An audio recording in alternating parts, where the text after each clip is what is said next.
Hey guys, welcome to the channel. Let's do something. Today we will discuss CTET 2012 paper Part 5 English.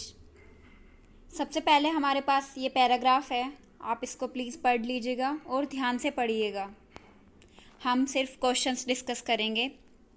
पहला question है schools found themselves इन अ funding Quagmire. यहाँ पे Quagmire का क्या meaning है? इसका option होगा बी इनडेप्टेडनेस, जिसका मतलब होता है ऋणग्रस्तता.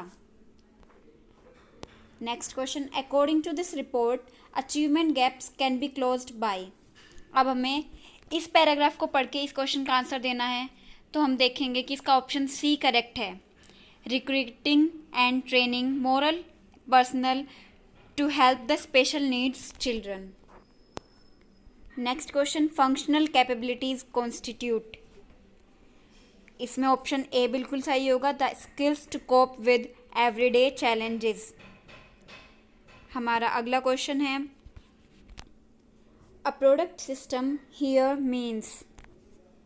Option B special training equipment design for disabled children.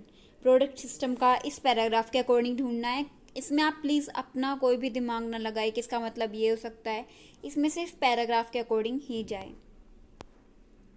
Find a word in the report that means widely circulated. अब जैसे ये क्वेश्चन है, इसमें आपको ढूंढना पड़ेगा कि इसमें से कौन सा वर्ड है जिसका मतलब होता है वाइडली सर्कुलेटेड. और इसमें जो ऑप्शन बी है वो हमारा सही है, product. The antonym for the word hindering would be. अब पहले इस क्वेश्चन को करने के लिए हमें हिंडरिंग का मीनिंग पता होना चाहिए. हिंडरिंग का मीनिंग होता है निरोधक. निरोधक का उल्टा क्या होगा? सहायक, जो हेल्प करे. तो इसका ऑप्शन बी बिल्कुल सही होगा, असिस्टिव. अब हमारे पास एक और पैराग्राफ है, इसको आप पढ़ लीजिएगा. हम इसके क्वेश्चंस करते हैं. Flowed into the backs of my thighs informs the reader that the narrator was fishing while. अब इसमें बताना है कि नरेटर कहाँ पर है. Sitting on the river bank. Option D बिल्कुल सही है. जब आप इस पैराग्राफ को पढ़ेंगे तो आपको इजीली पता चल जाएगा.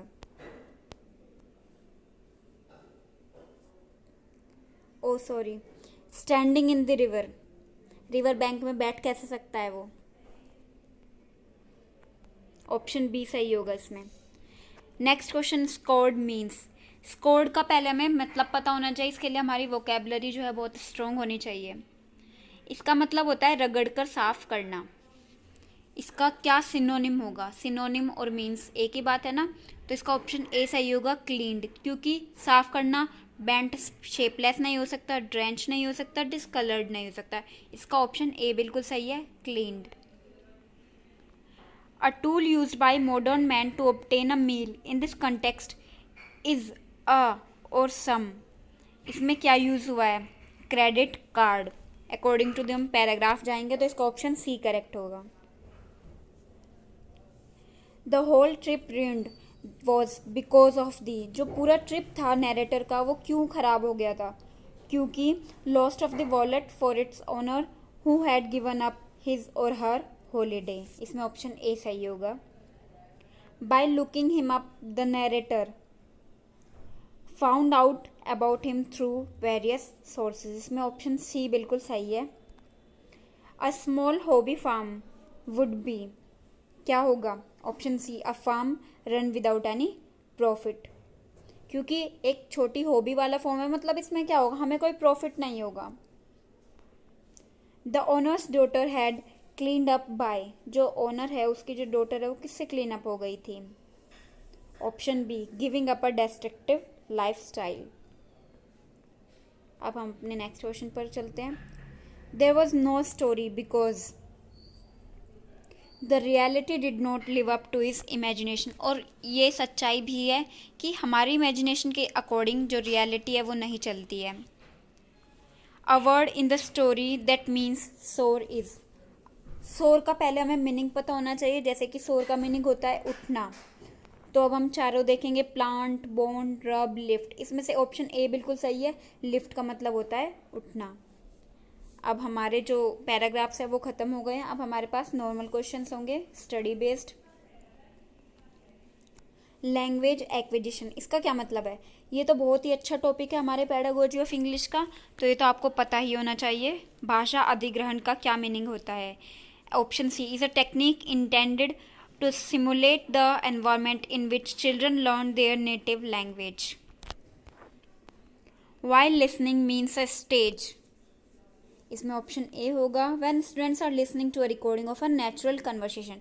अब हम इस क्वेश्चन को पढ़ेंगे, जैसे वाइल लिसनिंग मीन्स, लिसनिंग का क्या मतलब होता है, या फिर सुनते हुए, इसका क्या मतलब है? इसमें ऑप्शन ए बिल्कुल सही होगा। Criteria of assessment is A या R, general impression of a student's ability.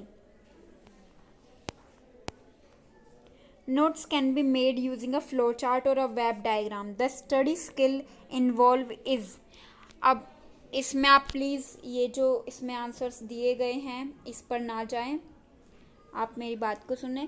इसमें ये थोड़ा गलत लिखा हुआ है। Notes can be made using a flow chart और a web diagram. The study skill involve is, इसमें स्टडी स्किल जो यूज़ हुई है वो है समराइजिंग। अब हमने सब कुछ पढ़ लिया है मान लिया, तो उसके बाद हम समराइज करने के लिए उसके फ्लो चार्ट बना लेते हैं, कोई वेब डायग्राम बना लेते हैं, ताकि हम उसका जब रिवीजन करें तो आसानी हो, हमें सब कुछ ना पढ़ना पड़े। इसलिए इसमें ऑप्शन ए बिल्कुल सही होगा, summarising. What is taught is not what is learned because, अब पढ़ेंगे हम इसको दोबारा से। व्हाट इज टॉट, जो पढ़ाया गया है, इज नॉट नहीं है, व्हाट इज लर्नड कि जो हमने सीखा है। ज़रूर नहीं है कि जो हमें पढ़ाया गया है वो हमने सब कुछ सीख लिया हो। तो क्यों, इसका क्या कारण है? क्योंकि student possess different abilities, personalities and come from a variety of background. क्योंकि सभी बच्चे, अब हम इसमें सबसे पहला कंसेप्ट यूज़ करेंगे इंडिविजुअल डिफरेंसेस का, कि कोई भी दो लोग एक जैसे नहीं होते, इसीलिए सब कुछ नहीं सीख सकता, हर कोई बच्चा सब कुछ नहीं सीख सकता, और हर बच्चा अलग बैकग्राउंड से आता है, इसीलिए इसमें ऑप्शन सी करेक्ट होगा। Constructivism is a theory where students, construct इसका क्या मतलब होता है? बनाना। तो अब इजीली आप इसमें ऑप्शंस में ढूंढ सकते हैं, option C correct, construct their own learning aids thereby gaining hands on experience. इसमें ऑप्शन सी, आप ये सोचेंगे कि सी होगा, एक्चुअली मैंने आपको कंफ्यूज करने के लिए ही बोला था।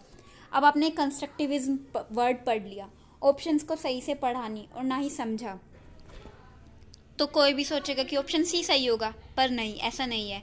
हम एक बार सभी ऑप्शंस को पढ़ेंगे अच्छे से। Form their own understanding and knowledge of the world through experiencing things and reflecting on those experiences, सही है बिल्कुल। कंस्ट्रक्ट करना मतलब क्या है?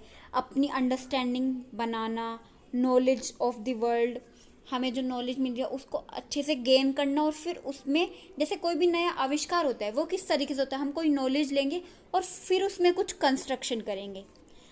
Next option, are facilitated by the teacher and use a variety of media to research and create their own theories. नहीं, इसमें facilitated bye teacher आ गया, तो इसमें कहीं ना कहीं डायरेक्शंस यूज हो गए, जबकि कंस्ट्रक्टिविज्म जो थ्योरी है वो कहती है कि बच्चे खुद से एक्सपीरियंस करें और फिर खुद के एक्सपेरिमेंट्स करें। Next, construct their own learning aids thereby gaining hands on experience, ये हो सकता है सही, बट प्रॉपरली सही नहीं है। Study a variety of dissimilar samples and draw a well founded conclusion, नहीं, इसलिए इसमें ऑप्शन ए बिल्कुल सही होगा कि अंडरस्टैंडिंग, नॉलेज, एक्सपीरियंस करना और फिर एक्सपेरिमेंट करना। इसलिए इस जो एक्सपीरियंस वर्ड है इसी से हम बहुत आसानी से पता लगा सकते हैं कि इसमें ऑप्शन ए सही होगा। I loved Ophelia, 40,000 brothers could not, but all their quantity of love make up my sum. The phrase 40,000 brothers illustrate a figure of speech. अब हमें इसमें figure of speech निकालना है, तो 40,000 ब्रदर ये क्या दर्शा रहा है? अतिशयोक्ति, मतलब बढ़ा चढ़ाकर बोलना, तो इसको इंग्लिश में आपने पढ़ा ही होगा, इसको कहते हैं हाइपरबोले। इसमें ऑप्शन बी बिल्कुल सही होगा। ए रिटोरिकल क्वेश्चन इज आस्क्ड, इसका क्या मतलब है? बी ऑप्शन इसमें बिल्कुल सही होगा, for the sake of effect with answer needed.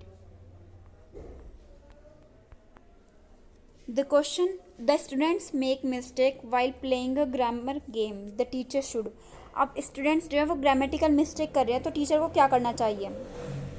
इसमें टीचर को करना चाहिए quietly note down the mistakes and hold a remedial class for the erring students.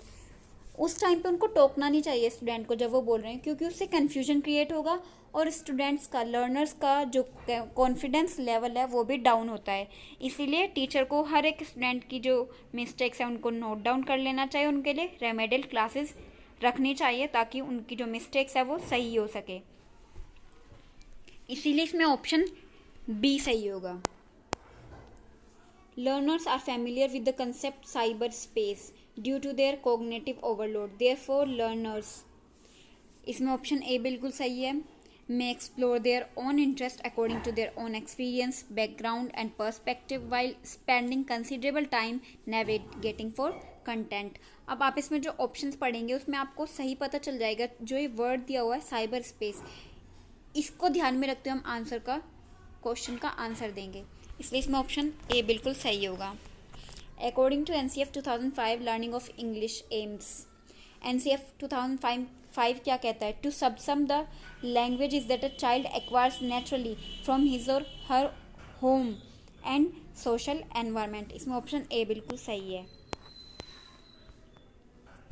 Next question, student A and student B ask and answer questions to complete a worksheet. इसमें क्या करें कि दो students हैं, एक क्वेश्चन पूछ रहा है, दूसरा आंसर दे रहा है, ताकि वो वर्कशीट कंप्लीट कर सके। अब दिस इज, ये क्या है? Role play? नहीं, रोल प्ले में वर्कशीट का कोई काम नहीं होता। इसमें हमें इस वर्कशीट वर्ड पर भी ध्यान देना होगा। An information gap activity? नहीं। A controlled interview? नहीं, वर्कशीट फिल कर रहे हैं क्योंकि वह एन इंफॉर्मेशन ट्रांसफ़र एक्टिविटी की स्टूडेंट ए के पास जो इन्फॉर्मेशन है वो दूसरे के पास ट्रांसफ़र हो रही है, इसलिए इसमें ऑप्शन डी सही होगा। In the word scars the phonetic transcription for a is, इसमें फोनेटिक ट्रांसक्रिप्शन ढूंढना है तो इसमें ऑप्शन सी होगा, A E. An example of linking adverbials is, linking adverb ढूंढना है, दीज, योर, द, सो। आपको ये बहुत अच्छे से पता होगा कि कौन सी लिंकिंग एडवर्ब है, इसका आंसर है B, so. Homonym of bear, bear का होमोनिम, होमोनिम क्या होते हैं? जिनकी साउंड तो सेम होती है बट स्पेलिंग उनकी डिफरेंट होती है और मीनिंग भी उनका डिफरेंट होता है, तो इसमें ऑप्शन ए सही होगा, BEER, बियर। थैंक यू फ्रेंड्स, आज का सेशन यहाँ पर ख़त्म होता है। If you like it then share and subscribe. Thank you.